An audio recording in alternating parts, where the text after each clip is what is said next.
சிலர் என்கிட்ட சொன்னது உண்டு, அது என்ன குழந்தை இயேசு ஜெபக்குழு, வேதத்தில் அப்படி இருக்குதா?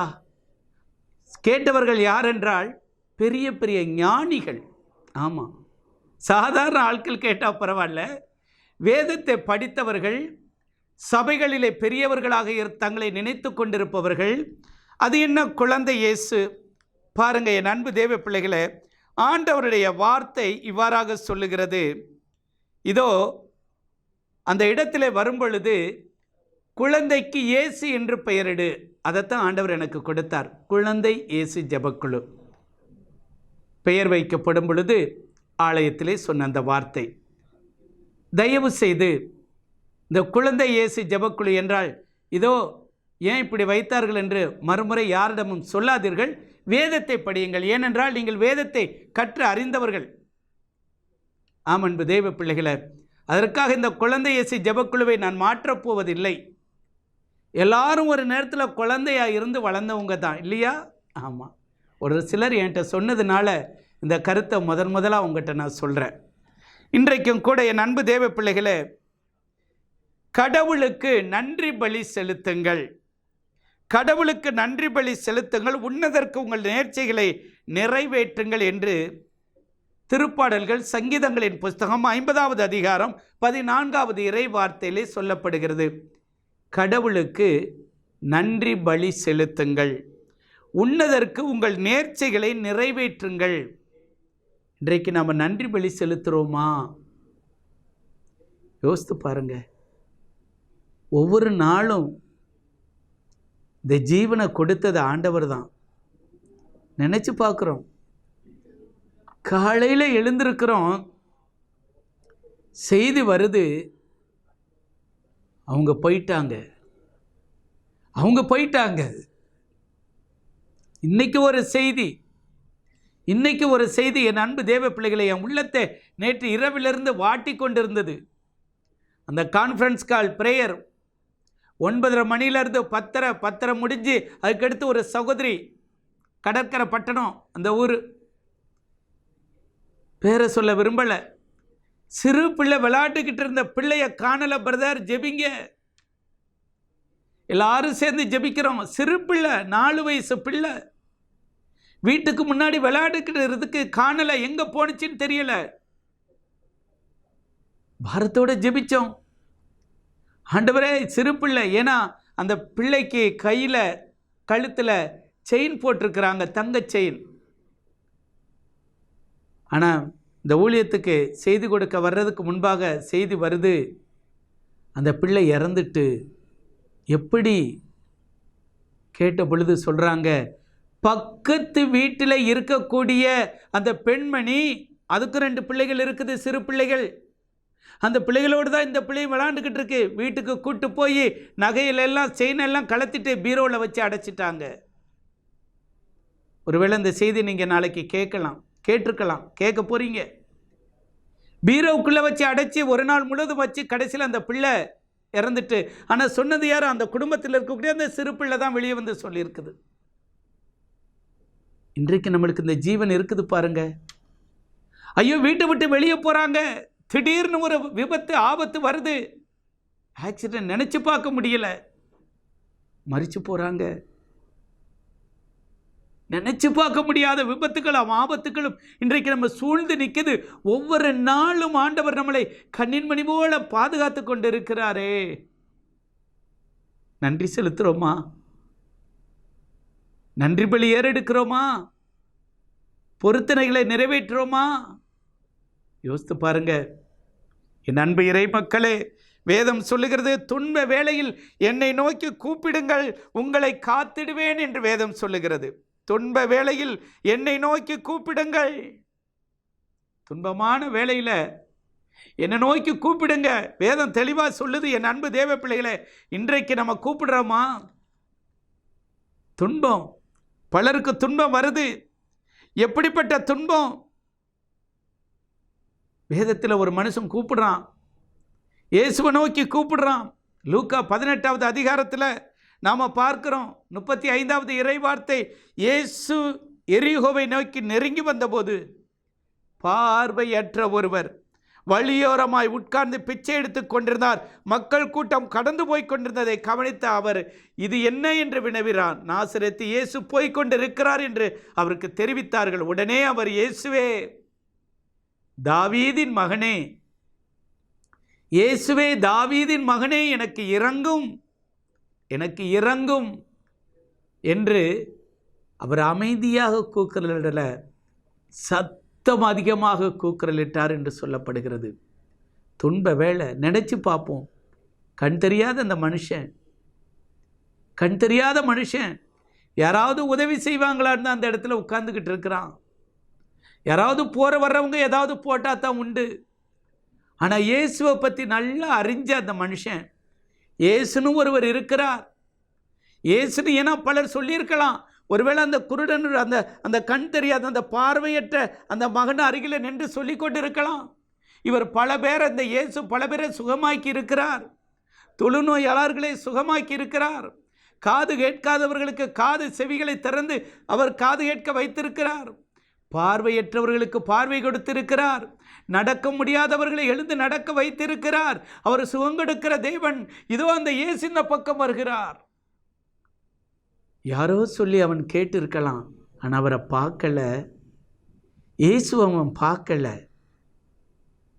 மற்றவர்கள் சொல்லி அவன் கேட்ட அந்த ஞானம், திரளான மக்கள் வருகிறார்கள், சத்தம் கேட்கிறது. யார் வருகிறார் என்று கேட்ட பொழுது இயேசு வருகிறார். எரிகோவை விட்டு கடந்து இயேசு வருகிறார்.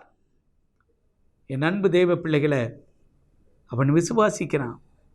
எனக்கு இந்த இயேசுவிடத்திலிருந்து எனக்கு சுகம் கிடைக்கணும், என் பார்வை தெரியணும், நான் இந்த உலகத்தை பார்க்கணும், இந்த உலகத்தை நான் பார்க்கணும். அவனுக்கு அதுதான் விருப்பம், அதுதான் விருப்பம். என் மகனே எனக்கு இறங்குன்னு சொல்ல பொழுது, மறுமுறையும் சத்தம் போட்டு சொல்லும் பொழுது அவரோடு வந்தவர்கள் சீசர்கள் தடுக்கிறாங்க. சத்தம் போடாதே, சத்தம் போடாதே, சத்தம் போடாதேன்னு சொல்கிறாங்க. ஆனால் அவன் கேட்கல. ஏன்னா இவர் எனக்கு சுகம் கொடுப்பார், என் இயேசு, இந்த இயேசு எனக்கு சுகம் கொடுப்பார் என்று விசுவாசிக்கிறான். ஆனால் அந்த சத்தம், போட்ட சத்தம் ஆண்டவர் இயேசுவுக்கு கேட்டது. ஆண்டவர் இயேசுவுக்கு கேட்டது. இன்றைக்கு உள்ளத்தில் இருந்து நீ சத்தம் கொடுத்து கொண்டிருக்கிறார் என் அன்பு தேவ பிள்ளையே. கூக்குரலிட்டு கொண்டிருக்கிறார், என் இயேசுவே என்னை சுகமாக்கும், என் இயேசுவே எனக்கு விடுதலையை தாங்க, என் இயேசுவே என்னுடைய கடன்கள் பாரங்கள் மாறணும், என் இயேசுவே நான் நன்றாக இருக்கணும், இந்த உலகத்தில் வாழணும், என் இயேசுவே என் குடும்பம் அமைதியாக இருக்கணும், என் இயேசுவே என் பிள்ளைகள் நன்றாக இருக்கணும், இயேசுவே என் பிள்ளைகளுக்கு நல்ல வேலை கிடைக்க வேண்டும், இயேசுவே இதோ வெளிநாட்டில் இருக்கக்கூடிய என் பிள்ளைக்கு நல்ல சுகபலத்தை தரணும், இயேசுவே எனக்கு ஒரு கர்ப்பத்தின் கனி வேணும், இயேசுவே என் பிள்ளைக்கு ஒரு திருமண காரியம் ஆக வேண்டும். கூக்குரலிட்டு கொண்டிருக்கிற என் அன்பு தேவ பிள்ளையே, உன்னுடைய கூக்குரல் இன்றைக்கு ஆண்டவருடைய சமூகத்தில் கேட்டுக்கொண்டிருக்கிறது. அன்றைக்கு அந்த கண் தெரியாத பார்வையற்ற அந்த சகோதரன் கதறிய கூக்குரலிட்ட அந்த வார்த்தைகள் இயேசுனுடைய உள்ளத்தை தொட்டது. இயேசு கேட்கிறார், நான் உனக்கு என்ன செய்ய வேண்டும், நான் உனக்கு என்ன செய்ய வேண்டும் என்று விரும்புகிறீர், என்ன விரும்புகிறீர், நான் உனக்கு என்ன செய்யணும்? என் அன்பு தேவ பிள்ளைகளை, வேற ஒன்றும் கேட்கல, எனக்கு கண்ணு மட்டும் தெரியணும் ஆண்டவரே, என் கண்ணு மட்டும் தெரியணும், நான் உம்மை பார்க்கணும்பா, நான் உம்மை பார்க்கணும்பா. அதைத்தான் அவன் கேட்டிருக்கான். என் அன்பு தேவ பிள்ளைகளை பாருங்க, இயேசு அவரிடம், பார்வை பெறும் உமது நம்பிக்கை உம்மை நலமாக்கிற்று. உன்னோட நம்பிக்கை, நீ கொண்ட விசுவாசம், நீ கொண்ட விசுவாசம் உன்னை நலமாக்கிற்று, உன்னை நலமாக்கிற்று. இன்றைக்கு உள்ளத்தில் இருந்து கதறிக்கொண்டிருக்கக்கூடிய இயேசுவே இயேசுவே இயேசுவே என்று கதறிக்கொண்டிருக்கக்கூடிய என் அன்பு உள்ளங்களே, நான் உனக்கு என்ன செய்ய வேண்டும் என்று ஆண்டவர் கேட்கிறார். நான் உனக்கு என்ன செய்ய வேண்டும் என்று கேட்கிறார். துன்ப வேளையில் என்னை நோக்கி கூப்பிடுங்கள். இன்றைக்கு எல்லாரும் ஏதோ ஒரு துன்பத்தில் தான் நம்ம இருக்கிறோம், ஏதோ ஒரு துன்பத்தில் தான் இருக்கிறோம். கடன் பாரம், திருமணத்துக்கு நாள் குறிச்சாச்சு, திருமணத்துக்கு நாள் குறிச்சாச்சு, தேவை உண்டு. நினைச்சு பார்க்கல, இந்த வரன் கிடைக்குமான்னு நினைச்சு பார்க்கல. நல்ல இடத்துல இருந்து வந்திருக்குது. இந்த திருமணத்தை நடத்தணும், தேவைகள் உண்டு. ஐயோ, இவ்வளவு நாள் கழிச்சு என் பிள்ளைக்கு இந்த திருமண வாய்ப்பு வந்திருக்குதே. கதறிக்கொண்டிருக்கக்கூடிய அன்பு சகோதரனே, சகோதரியே, உன்னுடைய தேவைகள் சந்திக்கப்படும். உன்னுடைய தேவைகள் சந்திக்கப்படும். அது மட்டுமல்ல, வீடு கட்டி கொண்டிருக்கிறேன் பிரதர், வீடு கட்டி கொண்டிருக்கிறேன், வீட்டை கட்டிட்டேன், இன்னும் முடிக்க முடியலை. என் தேவைகள் சந்திக்கப்படுமா? ஏதோ இந்த வீடு ஆரம்பிக்கும் பொழுது ஜெபிச்சு தான் இந்த வீட்டை ஆரம்பித்தோம். இன்றைக்கு முடியக்கூடிய சூழ்நிலையில் தேவைகளோடு நிற்கிறேனே. என் தேவை சந்திக்கப்படுமா ஆண்டவரே? இயேசுவே, கதறிக்கொண்டிருக்கக்கூடிய, கூப்பிட்டு கொண்டிருக்கக்கூடிய என் அன்பு மகனே, என் அன்பு சகோதரியே, உன்னுடைய இல்லத்தை ஆண்டவர் கட்டி முடிப்பார். நீ எழுப்புகிற அந்த கூக்குரல் ஆண்டவருடைய உள்ளத்தை தொடுகிறது. ஆண்டவருடைய உள்ளத்தை தொடுகிறது. எங்கிருந்து எனக்கு உதவி வரும்? எங்கிருந்து எனக்கு உதவி வரும்? விண்ணையும் மண்ணையும் உண்டாக்கிய ஆண்டவரிடத்திலிருந்து உனக்கு உதவி வரும். ஐயோ, இந்த ஆலயம் கட்டி கொண்டு இருக்கிறேனே, இந்த ஆலயம் முடியக்கூடிய தருவாயில் இருக்கிறது, தேவை உண்டே. இந்த ஆலயத்தை கட்டி முடிக்க இன்னும் இவ்வளவு தேவை இருக்கிறதே. கலங்கிக் கொண்டிருக்கக்கூடிய என் அன்பு ஊழியக்காரரே, நீ கட்டி இருக்கக்கூடிய ஆலயம் நிறைவு செய்பவர் என் ஆண்டவர். அதிலே அவருடைய மாட்சி இறங்கும். அன்றைக்கு சாமுவேல் கட்டிய அந்த ஆலயத்திலே அவருடைய ஆண்டவருடைய மாட்சி இறங்கியது போல இன்றைக்கு நீ கட்டி கொண்டிருக்கக்கூடிய அந்த ஆலயத்திலே ஆண்டவருடைய மாட்சி இறங்கும். மாட்சி இறங்கும். ஐயோ, யாரிடமே நான் உதவிக்கு கேட்டுவிட்டேனே, இன்னும் வரவில்லை என்று கலங்கிக் கொண்டிருக்கக்கூடிய அன்பு உறவுகளே, ஆண்டவர் உங்களுக்கென்று வழிகளை ஆயத்தப்படுத்துகிறார். உங்களுக்கென்று ஆண்டவர் கொடுக்கக்கூடிய கரங்களை உருவாக்கி தருவார். கால தாமதமானாலும் அதை நேர்த்தியாக செய்கிற நம்முடைய ஆண்டவர். புரிந்து கொள்ளுங்கள், புரிந்து கொள்ளுங்கள் என் அன்பு தேவ பிள்ளைகளே. அது மட்டுமல்ல, எசையா தீர்க்கதரிசியின் புஸ்தகம் 54வது அதிகாரத்திலே நாம் பார்த்தோம் என்றால், 15வது அதிகாரத்தை நாம் பார்த்தோம் என்றால், எவர்களாவது உன்னை எதிர்த்து கூடினால் அவர்கள் என்னிடமிருந்து வந்தவர்கள் அல்லர், உன்னை தாக்க வரும் எவனும் உன் பொருட்டு வீழ்ச்சியுறுவான். எவராவது உன்னை எதிர்த்து வருபவர்கள், இன்றைக்கு உன்னுடைய ஊழியத்திலே எதிர்ப்புகள் இருக்கலாம், உன்னுடைய வாழ்க்கையிலே எதிர்ப்புகள் இருக்கலாம், உன்னுடைய குடும்பத்திற்கு எதிராக எதிர்ப்புகள் இருக்கலாம். எதிர்ப்புகள், சோர்ந்து போகாதே. எதிர்ப்புகள் வரும் பொழுதுதான் மன உறுதியாக நிற்க வேண்டும். ஒன்றை மட்டும் புரிந்து கொள்ளுங்கள், எதிர்ப்பு வருதா நல்லது என்று நினைத்து கொள்ளுங்கள். எதிர்ப்பு வருதா நல்லது. இந்த எதிர்ப்பை சமாளிக்கக்கூடிய அந்த கிருபைகளை ஆண்டவர் எனக்கு கொடுத்திருக்கிறார். இதோ நேர்மையில் நீ நிலைநாட்டப்படுவாய். நீ எதிர்ப்பை ஆண்டவருடைய சமூகம் உன்னோடு இருந்து உன்னை நல்ல வழி நடத்தும் பொழுது நீ நேர்மையில் இருப்பாய் என்றால், உன்னை எதிர்த்து கூடினால் அவர்கள் என்னிடமிருந்து வந்தவர்கள் அல்ல, உன்னை தாக்க வரும் எவன உன் பொருட்டு வீழ்ச்சியுறுவான். உன் பொருட்டே வீழ்ச்சியுறுவான் என்று வேதம் அழகாக சொல்லுகிறது. இன்றைக்கு எதிர்கள் இருக்கலாம். வலிமை பெறு, துணிவுகள், அஞ்சாதே. ஏனென்றால் உன்னை விடுவிக்க நான் உன்னோடு கூட இருக்கிறேன். யார் இருக்கிறார்? நம்முடைய ஆண்டவர் இருக்கிறார். நம்முடைய தேவன் நம்மோடு கூட இருக்கிறார். உன்னை விடுவிக்க, உன்னை விடுவிக்க உன்னோடு கூட இருக்கிறார்.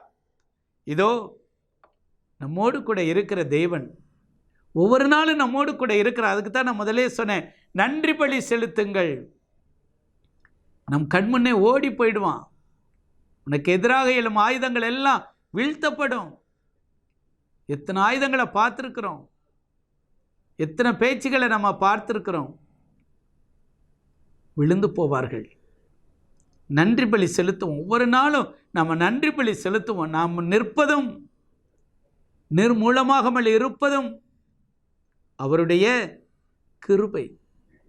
அவருடைய கிருபை தான், வேற ஒன்றும் இல்லையா. அவருடைய கிருபையால் தான் நாம் நிலை நிற்கிறோம். ஒரு பாடல் ஒன்று உண்டு, கிருபையால் நிலை நிற்கிறோம், தேவ கிருபையால் நிலை நிற்கிறோம் என்று. அந்த கிருபை தான் நம்மளை நிலை நிற்க வைக்கிறது. அவருடைய கிருபை தான் நம்ம தாங்குகிறது. ஒவ்வொரு நாளும் இன்றைக்கு நம்ம பார்க்கக்கூடிய சூழ்நிலை நினைச்சு பார்க்கல. இதோ தினசரிகளை பார்த்தா, பேப்பரை பார்த்தா, செய்தியில் ஊடகத்தை பார்த்தா, பலிகள், விபத்துக்கள், நினைச்சு பார்க்க முடியாத விபத்துக்கள். குடும்பத்தோடு போகிறாங்க, விபத்துக்கள் வருது. ஐயோ, போன எல்லாரையும் மறைத்து போகிறாங்க. சிலரில் 2 பேர் உயிரோடு இருக்கிறாங்க, சிலர் படுத்த படுக்கையாக போயிடுறாங்க. நன்றி பலி செலுத்தும். ஒரு நாளும் காலையில் எழுந்து ஆண்டவருக்கு நன்றி பலி செலுத்துவோம். அதிகாலையில் எழுந்து, ஆண்டவரே இந்த வேளையில் இரவில் எங்களை பாதுகாத்தீங்கப்பா. இரவில் தூங்குறாங்க, காலையில் எழுந்திருந்தா தான் நிச்சயம். திடீரென்று அந்த வீடு இடிந்து விழுது, நினைச்சு பார்க்க முடியல. கட்டடங்கள் இடிந்து விழுது, நினைச்சிருப்பாங்களா உறங்குறதுக்கு முன்பாக, தூங்குவதற்கு முன்பாக? ஆண்டவர் நமக்கு இந்த ஜீவனை கொடுத்திருக்கிறாரே. காலையில் எழுந்தவன, ஆண்டவரே உமக்கு நன்றி அப்பா என்று முழங்கால்களை முடக்கி ஆண்டவருடைய சமூகத்தில் நன்றி பலி ஏறிடுங்க. ஒவ்வொருவரும் ஏறிடுங்க. கிறிஸ்தவர்கள் தான், நான் மற்றவர்களை சொல்லலை, நான் மற்றவர்களை சொல்ல எனக்கு உரிமை இல்லை. ஏன்னா அவர்களும் நம்முடைய உயர்வை கண்டு, நாம் வாழக்கூடிய வாழ்க்கையை கண்டு, ஆண்டவருக்குள்ளாக நாம் இருக்கக்கூடிய அந்த சூழ்நிலைகளை கண்டு அவர்களும் நம்மிடம் வருவார்கள்.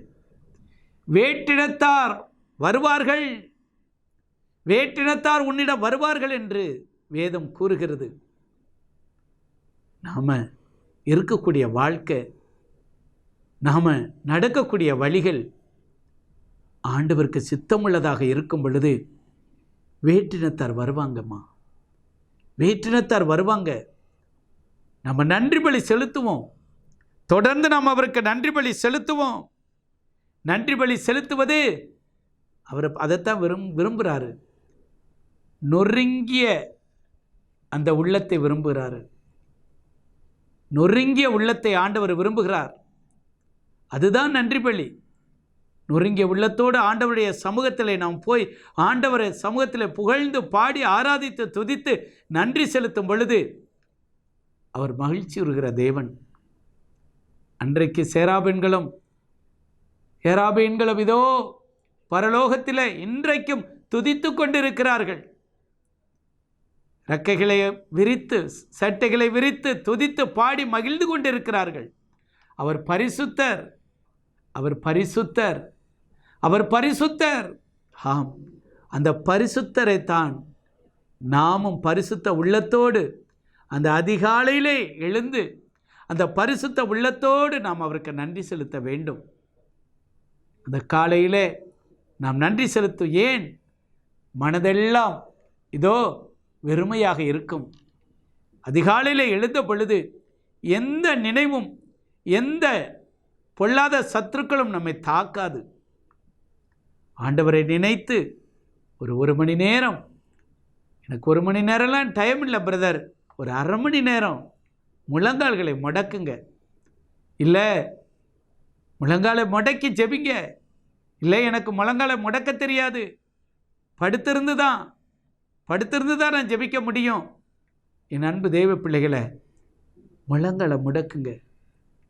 ஆண்டவர் சமூகத்தில் முழங்காலை முடக்குங்க. தானியேல் 3 வேளையும் முழங்கால்களை முடக்கி அதோ அந்த ஜெருசலேம் வாயில்களை நோக்கி திறந்திருக்கக்கூடிய அந்த வாசலில் ஜன்னல் வழியாக ஜெருசலேமை நோக்கி ஜெபித்தார் என்று சொல்லப்படுகிறது. 3 வேளை. கால வேளை ஆண்டவர் அதைத்தான் பார்க்கிறாரு. அன்பு தெய்வ பிள்ளைகளை, நாம் முழங்கால்களை முடக்குவோம், முழங்கால்களை முடக்கி ஜெபிப்போம். ஆண்டவர் பெரிய காரியத்தை நம்முடைய வாழ்க்கையிலே செய்வார். நன்றி பலி ஏறெடுப்போம்.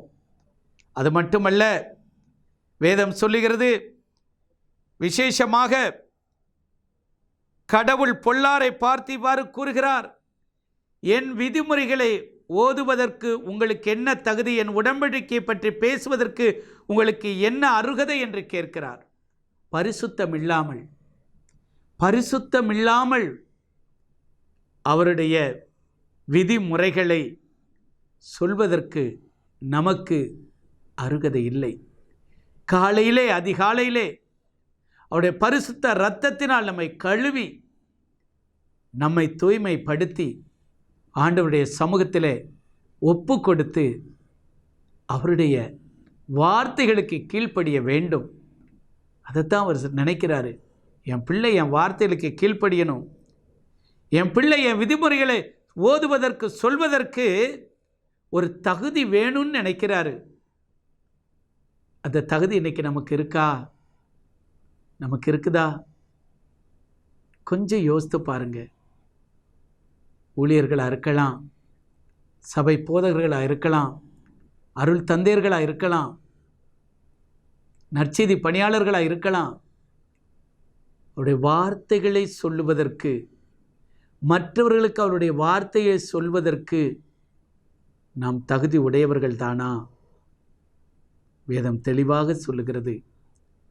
என்னுடைய உடன்படிக்கை பற்றி பேசுவதற்கு உங்களுக்கு என்ன அருகதை இருக்கிறது? அப்படி என்றால் அருகதை இல்லாமல் பாவத்திலே ஜீவித்து கொண்டு, பாவ பழக்க வழக்கத்திலே நாம் ஜீவித்து கொண்டு அவரை பற்றி சொல்வதற்கு நமக்கு அருகதை இல்லை. இருக்குது. இன்னைக்கு பலரை பார்க்கிறோம். பொறாமை வெளியே தெரியாது, மனசுக்குள்ளேயே வச்சிருக்கிறாங்க. அந்த ஆமை இருக்கிறதுலே பெரிய ஆமை என்ன ஆமை? பொறாமை. ஐயோ அவன் அப்படி ஆயிட்டானே. ஊழியர்களுக்குள்ளேயே நினைக்கிறாங்க, சிலர் நினைக்கிறாங்க பொறாமை. இன்னும் சிலர் இருக்கிறாங்க, ஐயோ அவன் இப்படி கீழே கிடந்தான், இன்னைக்கு எப்படியோ உயர்ந்துட்டானே. ஆனால் வெளியே இனிமையாக பேசுகிறாங்க. அவருடைய உடன்படிக்கை என்ன? சகோதரன் சகோதரனை நேசி. சகோதரன் என்றால் உடன் பிறந்த சகோதரனை மட்டுமல்ல, இதோ மற்றவர்களும் நம்முடைய சகோதரன் சகோதரிகள் தான். அவர்களை நேசி என்று சொல்கிறார். நாம் நேசிக்கிறோமா? சகோதரன் சகோதரிடத்தில் அன்பு செலுத்துகிறோமா? அந்த அன்பு, அந்த நேசம். என் அன்பு இறை மக்களே, இதோ வேதம் சொல்லுகிறது, திருப்பாடல்கள் 50 நன்றி பலி செலுத்துவோர் என்னை மேன்மைப்படுத்துவோர், தம் வழியை செம்மைப்படுத்துவோர் கடவுளாம் நான் அருளும் மீட்பை கண்டடைவர். யாருடைய மீட்பை கண்டடைவர்? ஆண்டவருடைய மீட்பை கண்டடைவர். நன்றி பலி ஏறெடுப்போர். பாருங்கள் என் அன்பு தேவ பிள்ளைகளை, நன்றி பலி செலுத்துவோர் என்னை மேன்மைப்படுத்துவர். ஆண்டவரை இன்னைக்கு நம்ம மேன்மைப்படுத்துவோம். அவங்க தான் இன்னைக்கு ஆண்டவரை மேன்மைப்படுத்த முடியும். யார்? அதிகாலையில் எழுந்து நன்றி பலி செலுத்துறவங்க, இடைவிடாமல் நன்றி பலி செலுத்துறவங்க, பொருத்தனைகளை செலுத்துறவங்க, நேர்ச்சிகளை செலுத்துறவங்க. இன்றைக்கு அந்த நன்றி பலியை நாம் ஏறெடுக்கலாமா? ஆண்டவருடைய பாதத்தில் அந்த நன்றி பலியை ஏறெடுக்கலாமா? கடவுளாம் நான் அருளும் மீட்பை கண்டடைவர். ஆண்டவருடைய மீட்பு, அந்த ஆசீர்வாதத்தை கண்டடைவர். அந்த மீட்பு, அவருடைய மீட்பு என்பது சாதாரண மீட்பு அல்ல. அவருடைய அந்த ஆசீர்வாதம், அவருடைய கரங்களில் இருந்து கிடைக்கக்கூடிய அந்த ஆசீர்வாதம் இன்றைக்கு நாம் பெற்றுக்கொள்ளப் போகிறோம். எப்படி? நன்றி பலி செலுத்தி உள்ளத்திலிருந்து அந்த நன்றி பலி வரணும். வாயிலிருந்து வரக்கூடாது, வாயின் வார்த்தைகளிலிருந்து வரக்கூடாது. உள்ளத்திலிருந்து ஆண்டவரே என்று சொல்லி அவருக்கு நன்றி பலி செலுத்தும் பொழுது அந்த மீட்பை நாம் கண்டடைவோம். ஆண்டவரை நம்மை மேன்மைப்படுத்துவோம் என்று வேதம் சொல்லுகிறது. இருக்கிற இடங்களிலிருந்து நாம் அவருக்கு நன்றி பலி செலுத்தலாமா? சோதரிக்கிறோம் அப்பா, ஸ்துதிக்கிறோம் ஐயா, நன்றியோடு ஸ்துதிக்கிறோம், சோதரிக்கிறோம். நன்றி பலி செலுத்துவோர் என்னை மேன்மைப்படுத்துவர். அவர்கள் மீட்பை கண்டடைவீர்கள் என்று சொன்னது. அப்பா, இதுவரை ஒருவேளை நாங்கள் நன்றி பலி செலுத்தாமல் இருந்திருக்கலாம். எல்லாம் என் முயற்சி தான், நான் என்னுடைய முயற்சியில் தான் நான் மேன்மை அடைந்தேன், என்னுடைய உழைப்பில் தான் நான் இந்த அளவிற்கு உயர்ந்தேன் என்று நினைத்து கொண்டு இருக்கலாம். ஆனால் நீர் கூட இருந்து உதவி செய்யாவிட்டால் அது வீணப்பா. அவர்கள் மறந்து விட்டார்கள். ஆனால் ஒரு நாள் கீழே விழும்பொழுது விழுந்த பின்பாக நினைப்பார்கள், ஐயோ விழுந்து விட்டேனே என்று. இப்பொழுதும் நாங்கள் இந்த வேளையிலே உமக்கு நன்றி பலி செலுத்துகிறோம். இந்த ஜீவன் பேலன்ஸ் சுகம் கொடுத்து எங்களை வழிநடத்தி கொண்டிருக்கிறீரே, எங்களுக்கு ஒவ்வொரு நாளும் உயிர் பிச்சை கொடுத்து கொண்டிருக்கிறீரே, ஒவ்வொரு நாளும் போக்கிலும் வரத்திலும் அப்பா எந்த நாச மோசங்களும் ஆபத்துக்களும் எங்களை சூழ்ந்து விடாதபடி பாதுகாத்து கொண்டிருக்கிறீரே, உமக்கு நன்றி அப்பா, நன்றி அப்பா.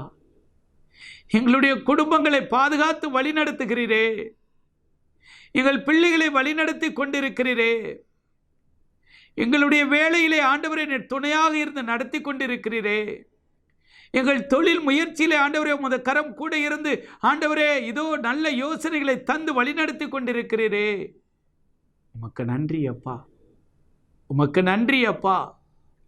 நாங்கள் நிற்பதும் நிர்மூலமாகாமல் இருப்பதும் உமது சுத்த கிருபை ஆண்டவரே, கிருபை அப்பா. வழி நடத்துங்க. அதிகாலையில் எழுந்து ஆண்டவரே இன்று உமக்கு முன்பாக பொருத்தனைகளை செய்கிறோம் ஐயா. ஒவ்வொரு நாளும் ஆண்டவரே அதிகாலையில் எழுந்து உமக்கு ஒவ்வொரு நாளும் நீர் எங்களுக்கு செய்த நன்மைகளை நினைத்து நன்றி பலி ஏறெடுக்கிறோம் ஐயா, நன்றி பலி ஏறெடுக்கிறோம். உம்முடைய அன்பு, உம்முடைய இரக்கம், உம்முடைய பேரன்பு தகப்பனே ஒவ்வொரு நாளும் எங்களை வழிநடத்தி கொண்டு இருப்பதற்காக உமக்கு நன்றி அப்பா. அப்பா, இதோ விழுந்து போன எங்களுடைய வாழ்க்கையை நீர் மீண்டும் கட்டி எழுப்பியதற்காக நன்றி அப்பா. கணவன் மனைவி உறவுகள் பிரிந்திருக்கிற குடும்பங்கள் இன்று ஆண்டவரை இணைந்து வாழ்வதற்காக உமக்கு நன்றி அப்பா. எங்களிடம் அன்பு செலுத்தாமல் பிரிந்து போன எங்களுடைய உறவுகள் இன்று அன்பு செலுத்தி எங்களோடு கூட இருந்து ஆண்டவரே உறவாடுவதற்காக உமக்கு நன்றி அப்பா. நன்றி செலுத்துகிறோம். நன்றிகளை மறக்க மாட்டோம் சுவாமி. ஒவ்வொரு நாளும் உடைய பாதத்தில் அமர்ந்து ஆண்டவரே இதோ நன்றி பலி ஏறெடுக்கக்கூடிய அந்த சத்துவத்தையும் வலிமையையும் ஆண்டவரே நீர் இன்று எங்களுக்கு தாங்க. உம்முடைய அன்பின் கருத்துக்குள்ளாக எங்களை முழுமையாக ஒப்புக் கொடுக்கிறோம் அப்பா. பொறுப்படுத்திக் கொள்ளுங்க, பொறுப்படுத்திக் கொள்ளுங்கப்பா. இந்த நாளிலே அடியேனோடு சேர்ந்து ஜெபிக்கக்கூடிய அன்பு இறை மக்களை உம்முடைய கருத்தில் ஒப்புக் கொடுக்கிறோம்ப்பா. ஒவ்வொருவரையும் ஆண்டவரே நீங்கள் ஆசீர்வதிங்க. நன்றி பலி செலுத்துவோர் என்று மேன்மைப்படுத்துவோர் அவர்கள் என் மீட்பை கண்டடைவார்கள் என்று சொல்லப்பட்டது போல உம்முடைய ஆசீர்வாதத்தை நீர் எங்களுக்கு கொடுக்கக்கூடிய அந்த உண்மையான பேரின்பமான ஆசீர்வாதத்தை உம்முடைய பிள்ளைகள் பெற்றுக்கொள்ள கிருபை செய்யுங்கப்பா, கிருபை செய்யுங்க. உம்முடைய அன்பின் கரத்துக்குள்ளாக முழுமையாக எங்களை அர்ப்பணிக்கிறோம், எங்களை முழுமையாக ஒப்பு கொடுக்கிறோம். நீரே எங்களை வழிநடத்தும். இயேசுவின் இணையற்ற நாமத்திலே ஜெபிக்கிறோம் எங்கள் நல்ல தகப்பனே. ஆமேன், ஆமேன், ஆமேன்.